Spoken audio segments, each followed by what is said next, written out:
Greetings, everybody. Thank you so much for joining us. I'm Mariana Garcia. I'm the Public Programs and Exhibit Manager at the Connecticut Democracy Center at Connecticut's Old State House, and I want to welcome you all to our first program for Civics Learning Week, From the Classroom to the Capital City, Place-Based Civic Learning in Hartford. Civics Learning Week is a national effort to prioritize civic education to strengthen our democracy.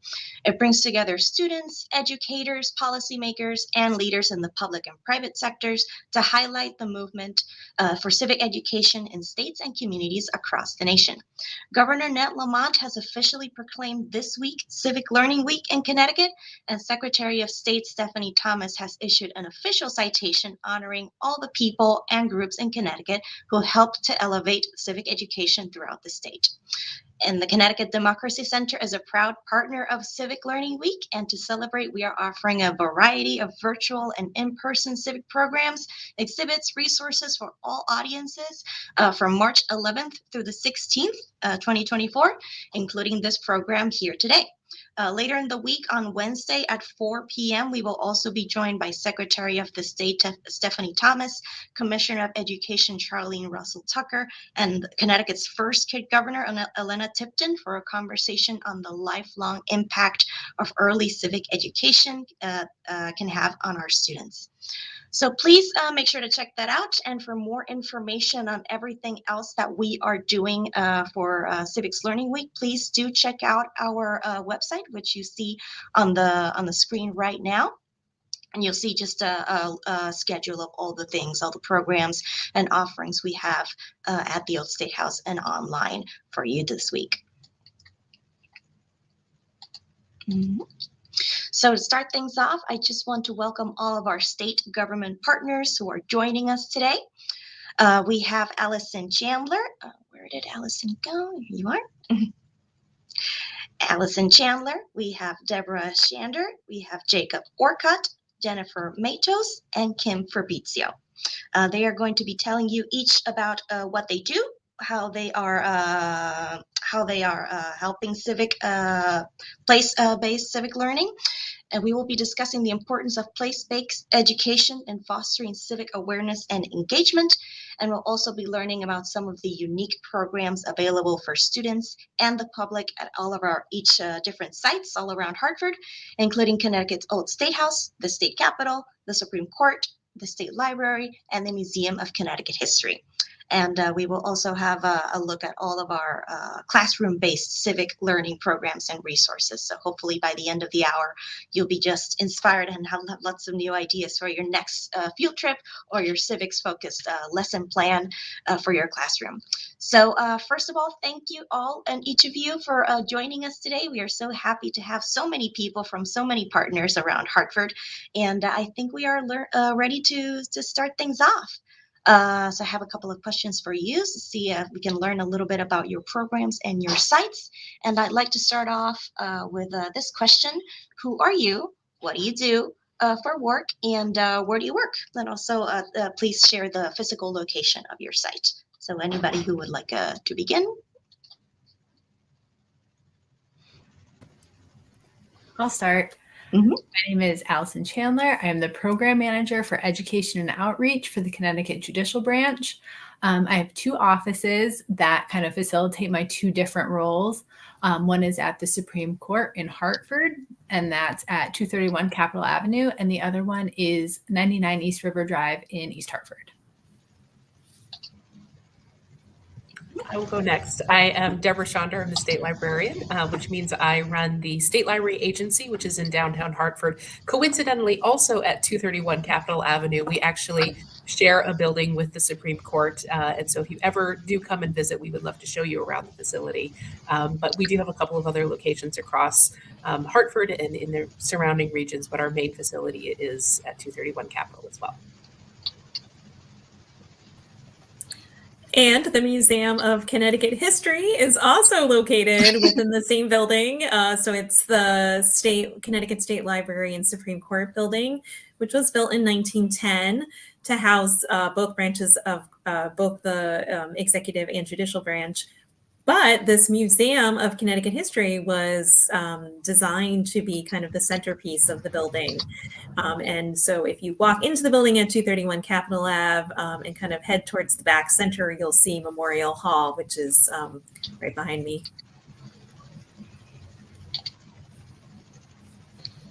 I'm Kim Fabrizio, Director of Capitol Information and Tours at the State Capitol. And we are 210 Capitol Avenue, also 300 Capitol Avenue at the Legislative Office Building. So right across the street from us, our friends at the library, court, and museum. The museum, newer to that building, but we used to have the State Library and the Supreme Court in the Capitol. And I am the Director of Operations at Connecticut's Old State House. We are at 800 Main Street, right in the heart of downtown Hartford. And we also, I work for the Connecticut Democracy Center through the Old State House. And as the Democracy Center, we also have a location over on Oak Street in Hartford, and also a presence in the Capitol building as well through the Connecticut Network, which films the goings-on of the State Capitol. All right, thank you so much. Okay, so before we get into what each of our sites does for place-based civic learning, why don't we talk about what the importance is of place-based civics learning? Now, who would like to start sharing what they think?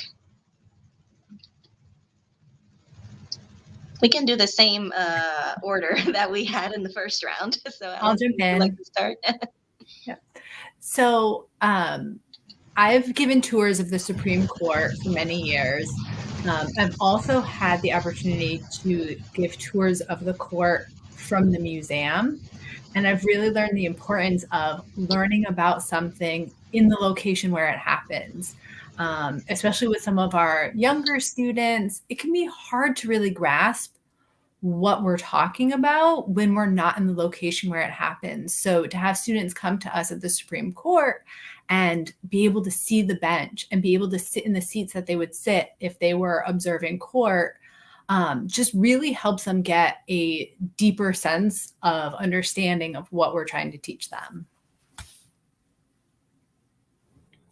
I would very much agree with that. I think that place-based education really helps you understand civics in a way that you otherwise wouldn't. You know, with all of us in a Zoom environment now, it can be very easy to feel disconnected or not realize how many other people are also participating in government with you. Just last week, I was actually over at the Capitol building, the LOB, for a hearing, and then I was in DC on the Hill doing something very similar. And it's when you are there in the places that these things are happening that you're seeing how many other people are there with you who maybe you're talking about the same thing that you are, maybe they're talking about something else entirely, or you see the side conversations or the conversations that are happening in the hallway, that there is more than just what's being displayed or shown to you in a screen. And I think that, as Allison said, you don't maybe get that sense until you're actually in the place where the work is happening. And that can really bring it to life and help students understand the importance and the role that they have in this process as well.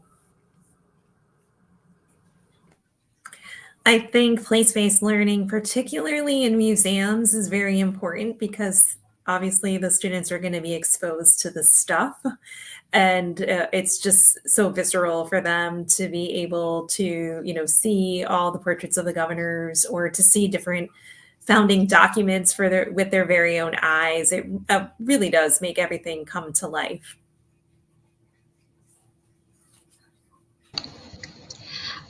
As the seat of government, we have a lot going on. We have a little bit of a museum feel to us, but then you come into the halls and you see lobbyists, advocates, legislators. For many people, we find it's the first and unfortunately maybe the only time they have some direct contact with their legislators. And for school groups to come in and actually see the process, start to finish, of how a bill becomes a law, it really awakens them. And I think everyone gets a greater appreciation of what we have and how we've evolved. Yeah, I think for a lot of us, kind of our core learning memories from school were things that took place outside of the normal structure of the classroom. So museums, historic sites, trips to these places, I think, are some of, at least for me, some of my biggest memories from being in school. I remember going to the state capitol and the state library as well. So it's kind of cool to be on a Zoom call with people who work at those places. But I think when you teach civics in those moments where kids are outside of the classroom and having some of those really memorable moments that they're going to hopefully carry with them their entire lives, the hope is that they also bring what they learned and that passion for civics with them through life as well. Thank you so much. I would also add to all this that I feel when the students are in the place where it happens, they feel such a connection and such, I don't know if ownership is the right word, but such a, they feel part of the story and they feel part of the process when they're in the actual place of whatever it is that they're discussing. They're there and they're able to make those connections. I think that's also really, really important. Okay, so let's get into what each of your sites actually does. So how does each of your site do place-based learning for students? So if you could just explain what kinds of programs your sites do and what kind of tours and school group programs you offer to the public. I guess I'm up. Mm-hmm. So we have 3 main programs that bring students into our facilities. The first that I already discussed is Supreme Court tours. So teachers anywhere across the state can set up an opportunity to come to the Supreme Court and sit in the courtroom, learn not only the history of the building, but we also discuss the appellate process, some unique things about Connecticut and how our judicial system functions as a whole. In addition to that, if you have students who are maybe a little bit older, those students can come not only for a tour, but to observe oral arguments, just as anybody from, can come off the street and observe arguments. We can set aside some space for students to come in and learn about the court and then observe arguments as they happen. We also have 2 programs for high school students. So we have a job shadow program, which allows students to come into our courts, into our offices for a morning and shadow a judicial branch employee, kind of learn about what they do, see what a day looks like, and kind of get that first taste of if this is what they want to do for their career going forward. And then we have a more extensive program than that called Court Aid, and that allows students to come into our workplace for mostly about 2 to 3 weeks and volunteer some time. They'll get a real project to do, some work experience, and a better idea of what the day-to-day functioning looks like. And at the State Library, this is one where the museum is really going to shine. So I won't take too much time from Jen, but we do have a couple of things that anyone can participate in. We do have a program called Third Thursday, which is something that we produce on the 3rd Thursday of the month. It's currently on hiatus, but this is something we do typically once a month, and we have programs that anyone can join in on virtually. We also participate in History Day in a number of ways. So you can work with one of our reference librarians, archivists, a number of the museum staff to really do research into some of the primary and secondary sources, topics that a student might be researching during History Day, and we have resources that are available for those. We also do internships with college students and others, so they may be looking for hands-on experience in a museum or an archives, public records unit, any of the things that we offer. And so those are options as well. But I would say, again, this is going to be one that we really shine in the museum on.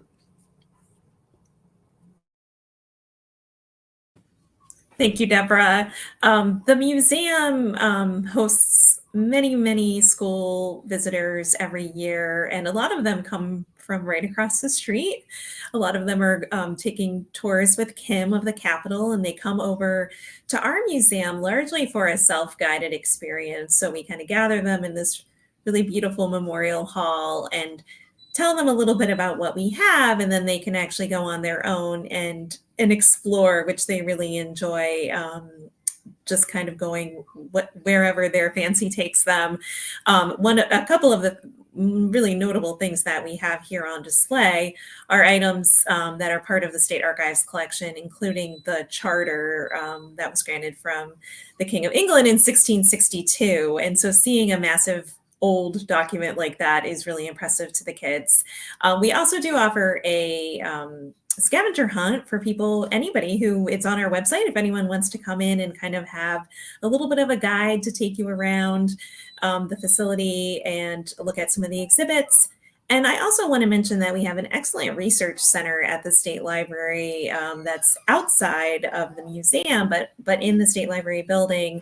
And a lot of people have been first acquainted with the State Library through the use of those services. In particular, our history and genealogy department is very helpful to researchers, people who are looking for historical information, and can pull different items from the archives that you're able to view firsthand and handle. And so it's really a great experience for both students and adults who are doing research. So over at the Capitol, we offer a 1-hour guided tour that starts at the Legislative Office building in a public hearing room. So you actually sit in the chairs where you would sit if you were attending a hearing. And from there, we talk a bit about the art, the architecture of that building, not just the government. We go through an underground walkway to the Capitol, and that's really where we devote our time. The first floor is more of a museum setting. We have several historic items. We talk about the history of state heroine Prudence Crandall, hero Nathan Hale, who, by the way, are both educators well ahead of their time.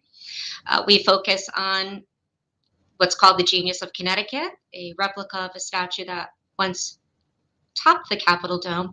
And then we continue upstairs to the House and Senate chamber. Depending on whether or not the legislature's in session, we'll actually sit in the gallery, observe the proceedings, talk a little bit about what's going on. If the legislature's not meeting that particular day, we go right onto the floor. So they actually get to sit in the well of the House, and House Representatives is right behind me on screen. We go up to the Senate, we sit in the circle, the center, talk a bit about the story of the famous Charter Oak and the Charter of 1662. So it's wonderful when groups go from the Capitol to the museum or vice versa. They've seen the charter or they've heard the Charter Oak story. If we can, we sit in the chair, perhaps make a wish, and then they go over and they see this incredible document of our history, along with the portraits of governors and other artifacts. We do offer self-guided tour booklets, and we have some online resources that we'll talk about a little later.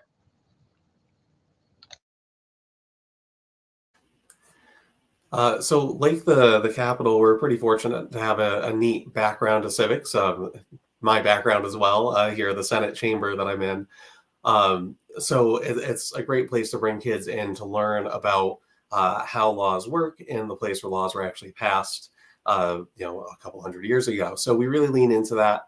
Our 3 branches program is kind of our key signature school program that we do for elementary school audiences, where students have a chance to elect a governor. They get to try to pass a bill. And then we also do a mock court trial as well. So the kids get to see how each of the 3 branches of government here in Connecticut work. And they get to do it in the place where those 3 branches actually used to work. So it's kind of a neat connection there. We also do a program geared towards high school students called the History and Future of Voting Rights. This demonstrates how the question of who gets to vote has shaped the way that Connecticut residents have lived their lives here in our state. We also do another program called Agency in the Amistad. It's another program geared mostly towards high school students that is designed to support the CERC curriculum for Black and Latino Studies elective. That centers on the Amistad story, or rather it centers the Amistad story on the Mende and Sierra Leonean people at the center of the Amistad trial. We do another program, we've got a lot of programs here, called Civic Superheroes, which explores the concept of community and what it means to be a hero, using real life examples to show how kids can make a difference or be a hero in their local or state communities. That also ties into some of our offsite programming, such as our Kid Governor program. We're in the process of developing an on-site school program that kind of focuses on the Kid Governor program and the Kid Governor election. And for all of the students who come to the Old State House on a field trip, we have the option of bringing them into the kid governor's office as well, so they can actually see this place where their kid governor, a real elected kid official, gets to work here at Connecticut's Old State House. We also do a couple of different building tours. We do kind of our standard building tour, which we can scale to any age level. So we'll do that for first and second graders sometimes, all the way up to middle school and high school audiences, and of course for adults who come to the Old State House. We also do a special theme tour towards, or geared towards the annual History Day theme. We're the state affiliate for the National History Day program. So this year's theme was Turning Points in History, and we focused on some of the most impactful events that took place in our building and across Connecticut to help inspire students participating in History Day how to find local stories that have changed history.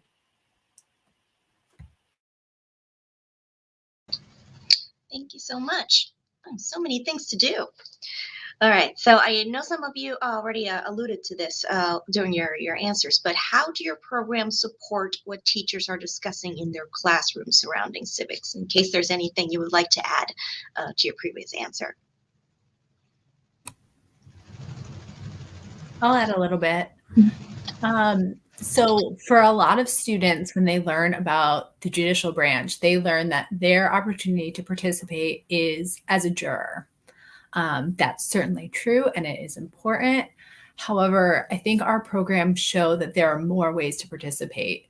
As I think everybody here would agree, government is something that has to happen with eyes on it. People have to see it happening, and to be able to come into our courts and to see it happening, that's an important part of the lesson.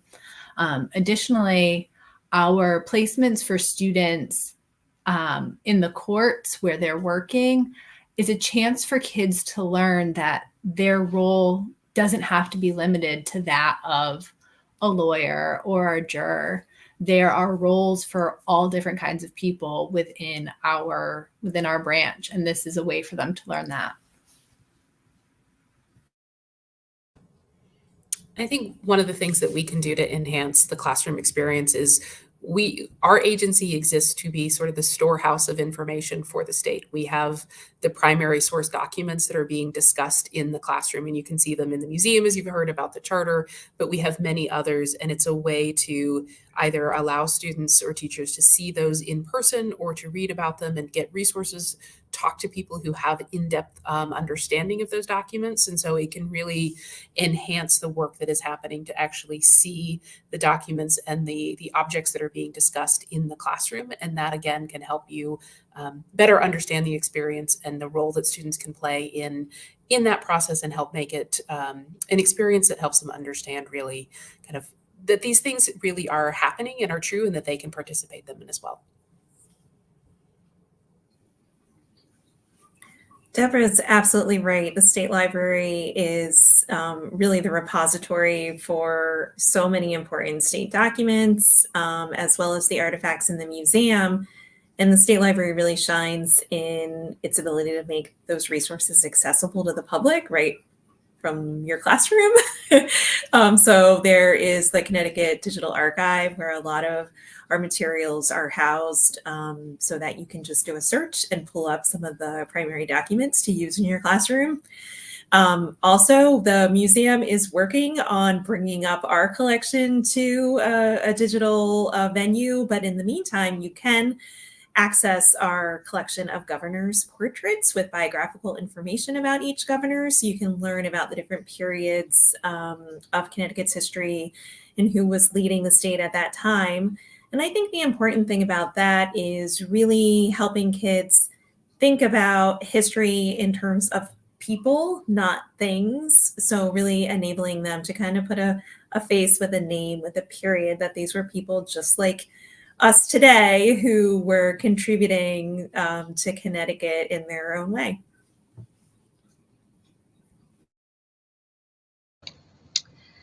I think being able to come here in person and just the atmosphere, when it's a day of session, the building is so alive. I mean, there's so much activity, and we have to get creative going around. I advise people it's great to come during session. It's a busier building. It's a lot different than just watching it on TV. The CTN does a wonderful job of showing our government, but they're just seeing the chambers or a public hearing room. And to actually walk through the halls and you see somebody racing back and forth to get to that vote, or, oh, we walked around the corner and there's the governor. Just being in the heart of it is just a wonderful opportunity. It really brings everything to life. And I think that's what we all agree on, is being able to take what we get off the smart board or online and just seeing it in action is so phenomenal.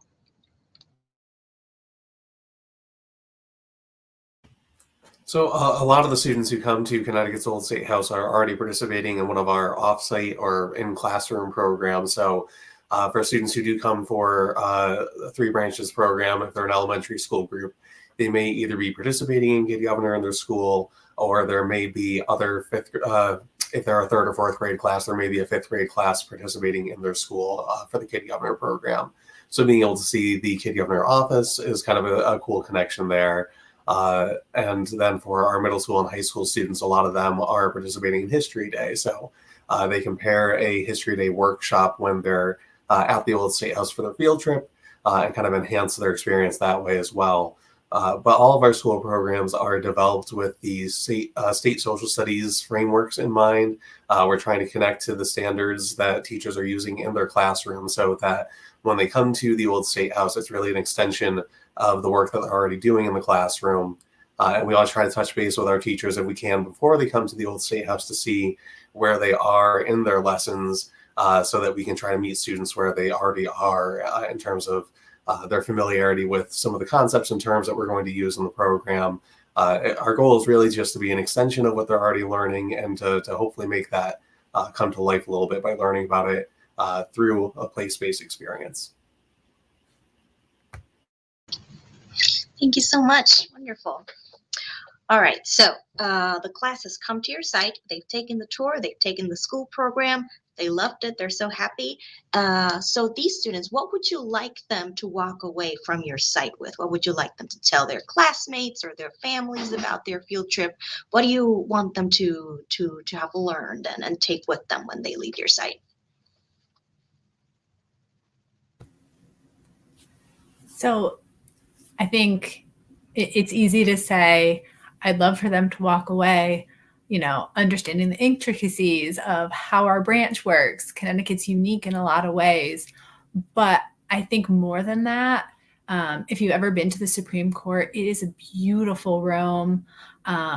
It's a Beaux-Arts style building, which is said to be awe-inspiring. And that's what I hope that the students and visitors feel when they leave us, that they feel inspired to participate, to learn more, that it's not just some stuffy thing that happens separate from them, that it does have an effect on their life. And yeah, I just want them to feel inspired to keep learning.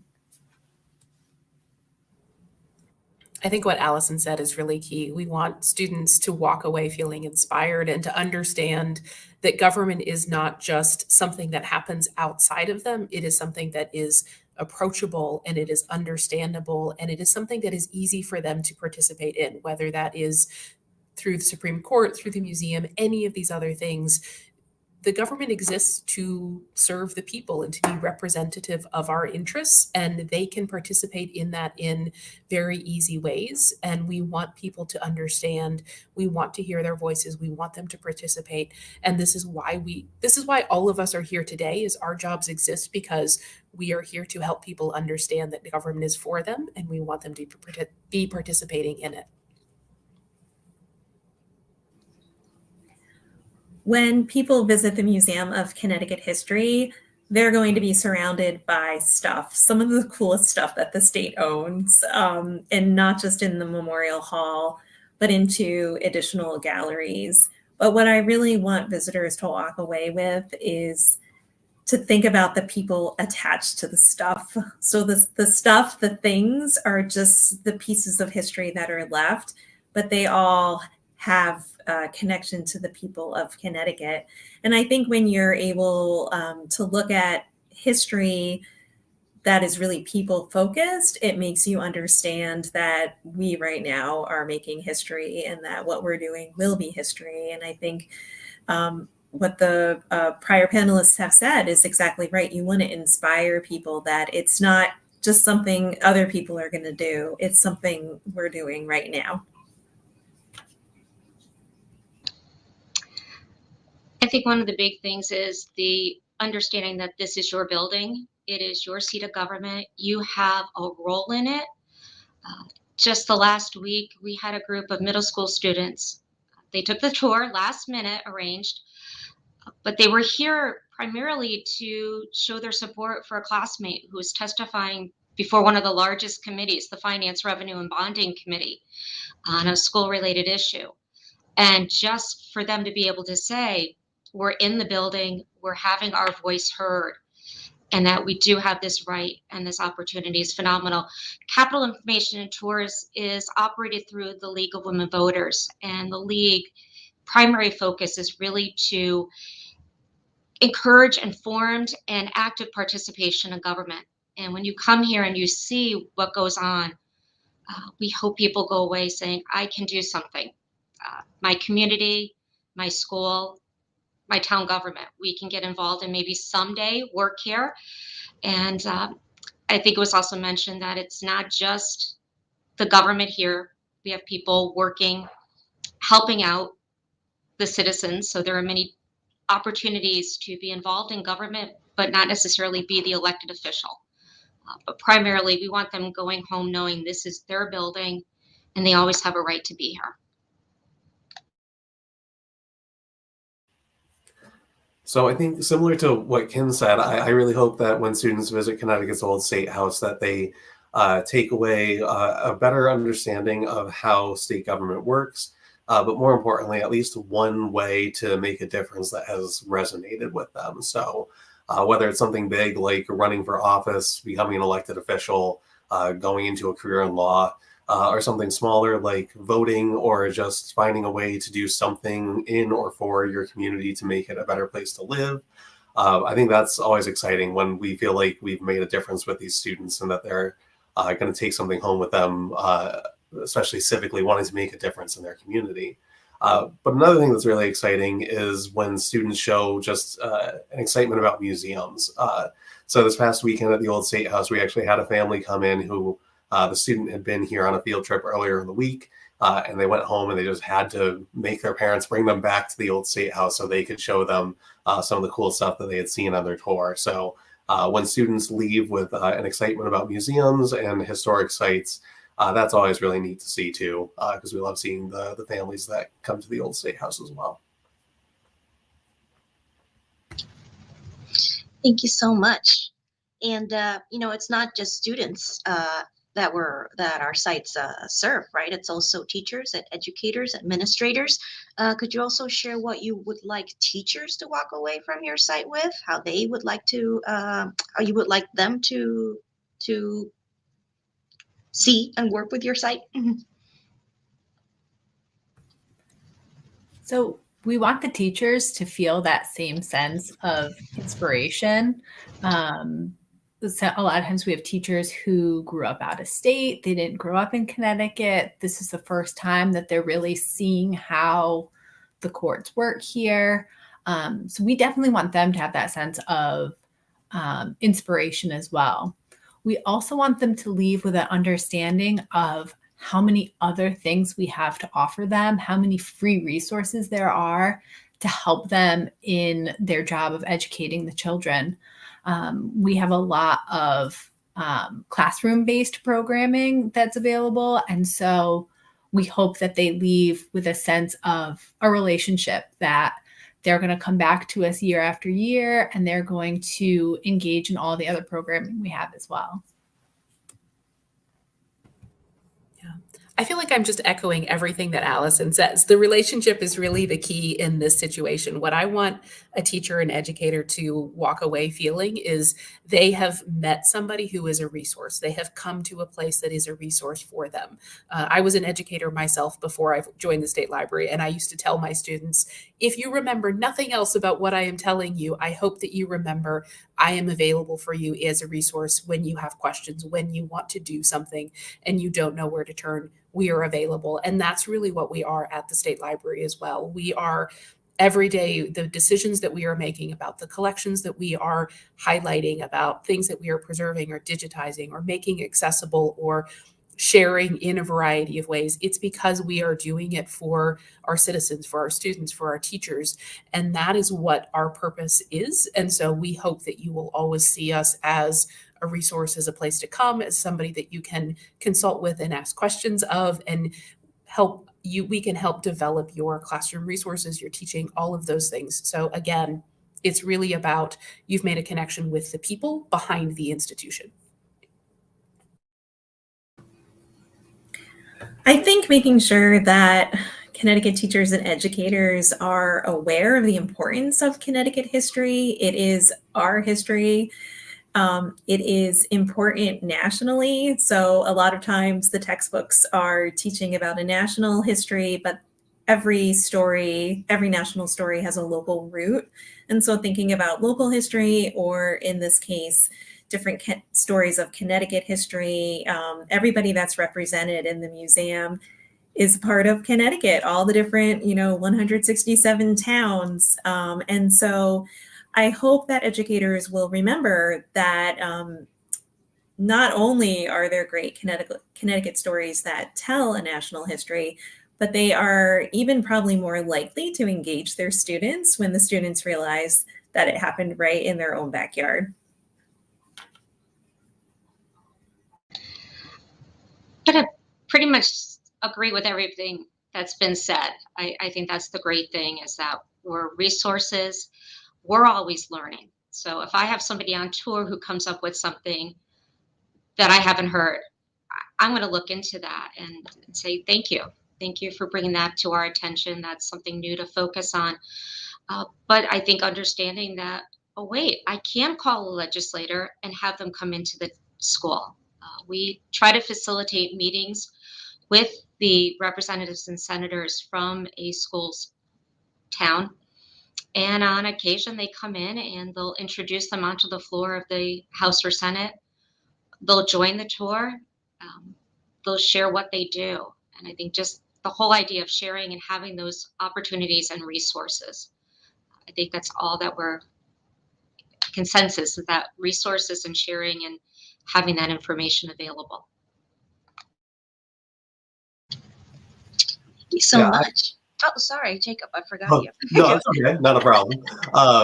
So I think the biggest thing for me is that teachers hopefully walk away feeling that their work is valued, appreciated, and supported by our staff and our team at Connecticut's Old State House. It can be challenging to be a teacher. It takes a lot of work to book a field trip. And it also takes a concerted effort to elevate social studies, especially in elementary classrooms, when there's such a competition, and rightly so, for things like reading and writing skills, for STEM. And so I hope that teachers understand that we appreciate the work that goes into being a teacher and a social studies teacher in the state of Connecticut, and that we are here to support and value their work. That we have civics lessons plans and other resources that we can provide to them, kind of echoing what Deb and Kim said, that we want to be resources for these teachers, and that if they ever have questions, or if there's ways that we can help that we're not already doing, that I hope they'll reach out to us and coordinate with us on that, because we just want to help our teachers here in Connecticut as much as we can, because they do work so hard. Thank you. Sorry about that, Jacob. Okay, well, so much talk about resources. Why don't we, now that the students have come to your site, they've taken the tour, they've walked away inspired and invigorated to have an active role in their communities, what other off-site in-classroom resources do you have that teachers and students can make use of in your sites? So going off of what Jacob had said, we have two major programs that we run in classrooms. And the big purpose of those is to educate the students without adding any work to the teachers' plate. They've already got so much to do. So we want to give them resources that don't require a lot of pre-work or follow-up work for them. So we do have a speakers bureau where a school, any age level, can request to have a judge come and speak to their students, either about a specific topic or just generally about their experience as a judge. The judges love visiting students and they love answering questions. The students always have really thoughtful questions. They have a lot of silly questions, and it's a great way for the branch to interact with these students. We also have what we call our Civics Academy, and that pairs up a judge and an attorney to go into fourth, fifth, and sixth grade classes to present a civics lesson. It's a 50-minute lesson. It's entirely self-contained. So again, the teacher doesn't have any kind of pre-work to do. And the students learn what their role is in a democracy. They learn about what a democracy is, the importance of rules. They learn about how to change rules that they don't like. And they really end with a sense of empowerment of what their role is, even just as students. So at the State Library, we have so many different resources, as we've talked about, and it can be easy when you see so much information to not know where to start or to find the thing that you are actually trying to find. And so I think one of the best ways to interact and use those resources is something that we have on our website. It's called Library Guides, and I'll share the link at the end. I think there's time for that. But this is hundreds of different resources that have been put together by librarians over the years and are updated, and you can access them for free online from anywhere. And this is talking about the many different items in our collection. So you might see a guide on accessing state census records or the national census records, or how to find legal history if you're looking at a particular case, or different versions of a bill that you're wanting to find. We have, as Jen mentioned, we put a lot of our resources in the Connecticut Digital Archive so that you can actually see scans of those original documents. We are in our sixth grant through the National Endowment for the Humanities, and this is something that we are using to scan old Connecticut newspapers, and so those are accessible through the Library of Congress across the country and the world.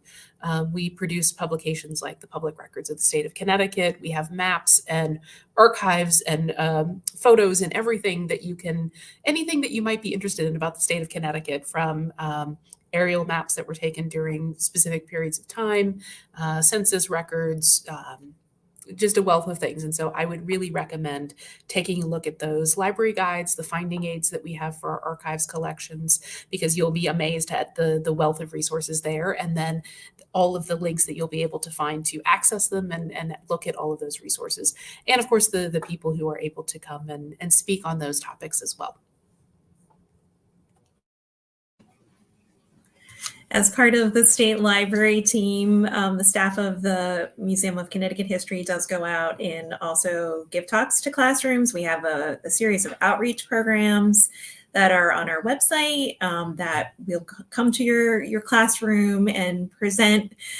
We also, one of our history and genealogy staffers, Kevin Johnson, will actually do his presentations as a historical character. He has a character named Jordan Freeman, who was a Revolutionary War soldier, and he's working on a new character.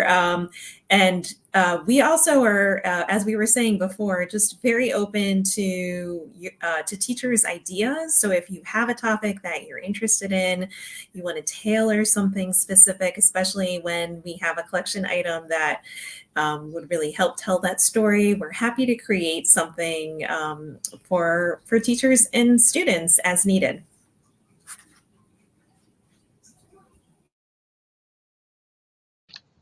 And we have been building up our online resources.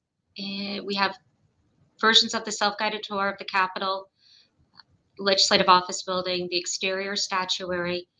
We, through the League of Women Voters, publish a directory of elected officials, and it's the information on contacting not only the state legislators, but also those at the federal level. We have a one-pager about how to contact, get in touch with your representatives and senators from a student's point of view. There's a guide to state government that goes into the 3 branches of government and a bit of the history. We have a 3 branches of government online module. The League also produced a piece on the 19th Amendment, celebrating women and the right to vote. And that's one of our modules. We're happy to say we have an immersive Matterport 360 virtual tour. So if you can't get here in person, you can walk around the building that way, photo galleries, take a closer look at what you've seen. So a little bit of the museum side of the building, and also these documents that'll help you understand your role and getting in touch with people in government.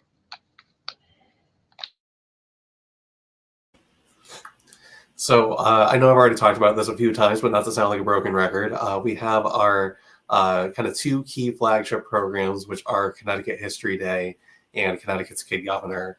Both of these programs provide resources to teachers and students about how to employ research and critical thinking skills that are so vital to civics, as well as in the case of Kid Governor, a really robust set of lesson plans developed specifically for elementary students to better understand how Connecticut's civic landscape works for and because of people like them. We also run the state's We the People program, where students follow a robust civics curriculum that leads to a mock congressional hearing. We also run the Connecticut Democracy Center debate tournament for middle high school students as well. We have the Connecticut Network, which I mentioned briefly earlier. So we broadcast the goings-on of our state government and make the government more accessible to the public. And that also includes recordings of legislative and committee meetings, which teachers can use to supplement their lesson plans and build on what they're doing in the classroom.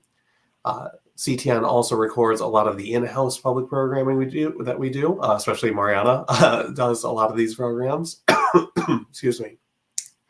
And we rebroadcast those programs both on CTN, the television network, as well as to the CTN on-demand library of videos that you can find on the CTN website. We also post a lot of those videos to our Connecticut's Old State House YouTube page.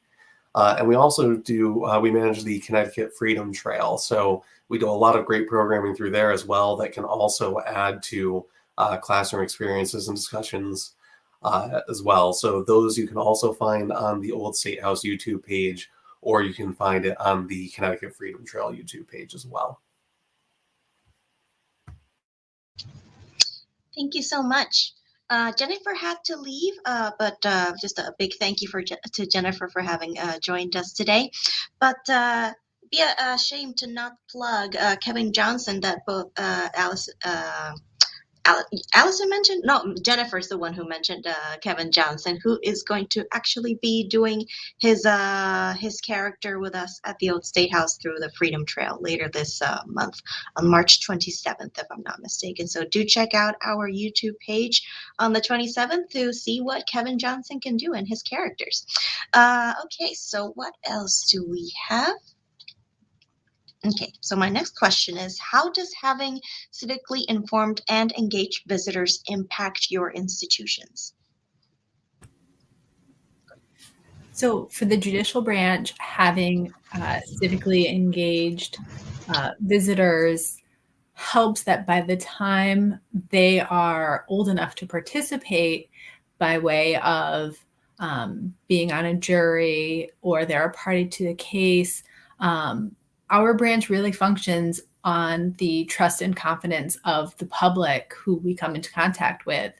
And if folks don't understand how our process works, they don't trust that we're doing our best, and that, they don't understand how we function, they're not going to follow court orders, and the whole system falls apart if we don't have that mutual understanding and respect. So it's really important to the function of the judicial branch that the folks we come into contact with have that trust and confidence in us. And that is, gained in large part due to civic education. And I would say those are often our heaviest users. They are people who come into the library regularly. They know our staff well. They ask very probing questions. They're the ones who really experience the depth and breadth of the collections and the resources that we have. It's often a way that our own staff can learn about some of the things that we have. We have items that may not have been accessed in a while, or somebody hasn't accessed. I know a recent visitor, the staff member who was handing them said, I haven't seen this in years. It's so good to see somebody using it and understanding the importance of it. And because we have so many resources, we never quite know who's going to want what, and it helps us make sure that what we have is fresh and available, and that we as a staff have an understanding of those resources. And I think in terms of the museum, it helps shape the exhibits. It helps shape the programs that we develop, the hiking through history programs that we offer. And so we engage with having an engaged audience keeps us engaged and keeps us informed in terms of the work that we do so that we can continue to provide those resources. And so it really does just kind of create that cycle of helping each other understand our resources. And then, as an agency, we have to do things like justify our budget every year, and having people who can come in and say, I use the state library. I was able to learn about my great-great-grandfather through this resource, or I used their legislative histories and it was helpful. That is something that is very useful for others to hear about us as well within government. So there's a lot of different ways that we are benefited by an engaged public as well. I think being civically informed and engaged, here we are a citizens legislature. So if people see they can be involved, they can potentially become a legislator. That's the big thing for our institution, but also knowing how to find their way through the government, who to contact. And sometimes it's several steps to get where you want to go, but understanding that it's not always so simple, but we can get it done. I think that's one of the great things about having somebody who's open-minded that way.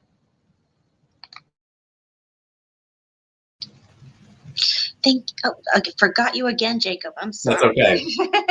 I don't blame you. No, it's not a problem. So that's obviously a big part of our mission is to build a civically engaged and informed Connecticut.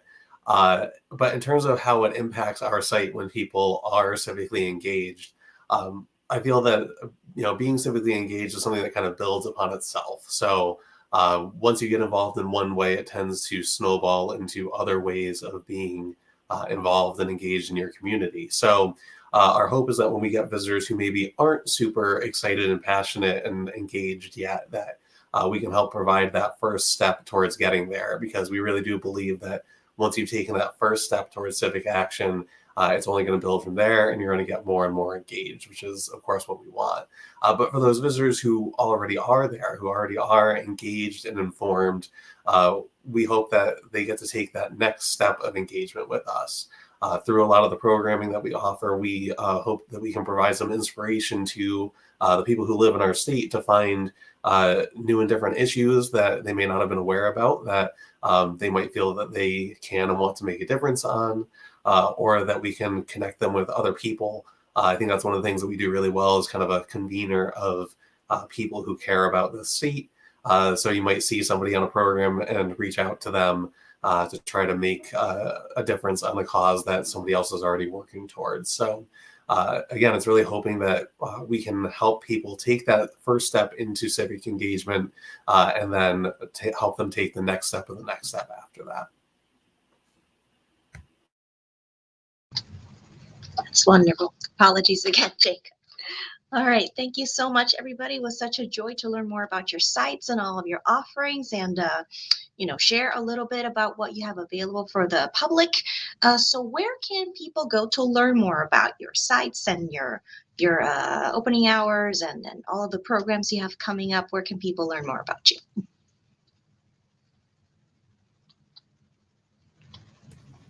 So we have information on all of our programs, extensive information, including all the contact that you could possibly need on our website. It's www.jud.ct.gov. That's the Judicial Branch's website. On the left-hand side, you'll see a menu, and you'll click on the option that says Educators/Students, and you'll find information on all of our programs there. So we are in the process of updating our websites. So I hope you will come visit them, but also come back. So there are 3 places I'm going to point you to. One is ctstatelibrary.org, or you can visit portal.ct.gov/CSL, Connecticut State Library. Those are the 2 main websites for the State Library currently. And then if you want to look specifically for the Museum of Connecticut History, it's museumofcthistory.org. And from there, you'll be able to access the wealth of information we have. Easiest way to find us is through lwvct.org. We're right on the League of Women Voters of Connecticut webpage. We're just below the header. And from there, you can access our videos. We do have a YouTube channel. The Matterport, as I spoke about, just the variety of one-pagers and items. You can sign up to do the tour. We have an online tour request form, or you can email us directly, at capital, and that's capital with an O, not an A. So capital.tours@cga.ct.gov. You can also link to us through the Connecticut General Assembly website, cga.ct.gov. And one thing I didn't mention is that we actually have a virtual scavenger hunt that encourages you to go through the CGA website and answering questions about the government and participation. And for us, you can visit us at ctdemocracycenter.org. At the very top of that screen, we have links to all of our other websites. So you can get to ctoldstatehouse.org to learn more about Connecticut's Old State House and the school programs that we do here at the museum. You can go to kidgovernor.org and learn more about the Kid Governor programming lesson plans, as well as ct.kidgovernor.org for the Connecticut specific program details. You can also go to historyDayCT.org to learn about History Day. And of course, you can call us at the Old State House at 860-240-5340 or come and visit us in person. We're always happy to talk to people who want to learn more about civics and civics education. Thank you so much. Well, there you have it, folks. There's just a plethora of resources available for you here in downtown Hartford, all over the place, and at all these wonderful sites. We do hope that you take the time to check them out and hopefully come visit and take your own piece of place-based civics learning. So again, happy Civics Learning Week. We do have a bunch of other offerings coming up in the Connecticut Democracy Center. Just to go over them real quick. Besides the other online panel we will be having later this week on Wednesday, where we'll be having the Secretary of the State, the Commissioner of Education, and the first Connecticut Kid Governor. They'll be joining us to talk about the impact that early civic learning had in their lives. And but we'll also be having daily voting rights themed tours here at the Old State House. Will be starting tomorrow, Tuesday through Saturday at 2 p.m. We'll have a specifically voting rights themed tour of the building here at the Old State House. And if you come, you'll have a chance to take a look at our Constitutional History of the Constitution State exhibit, which is all about the history of the constitutions of Connecticut. And we will also be rebroadcasting a couple of our more popular public programs about civics learning and participation. We also have a mini video series called What is Civics, where Connecticut students, teachers, civics experts, and practitioners and government officials will be answering questions about the importance of civics learning. And on our website, you also find links to civics learning resources for teachers and students created by the Connecticut Democracy Center and all of our state government partners. So I also encourage you to check out the National Civics Learning Week website. Where you see the programs from all the states that are also celebrating Civics Learning Week. I've said that so many times today, but I hope you enjoyed today's program. I thank you all of our guest speakers today for taking time to come speak about your sites, and yeah, I hope you all have a wonderful rest of your day. Thank you.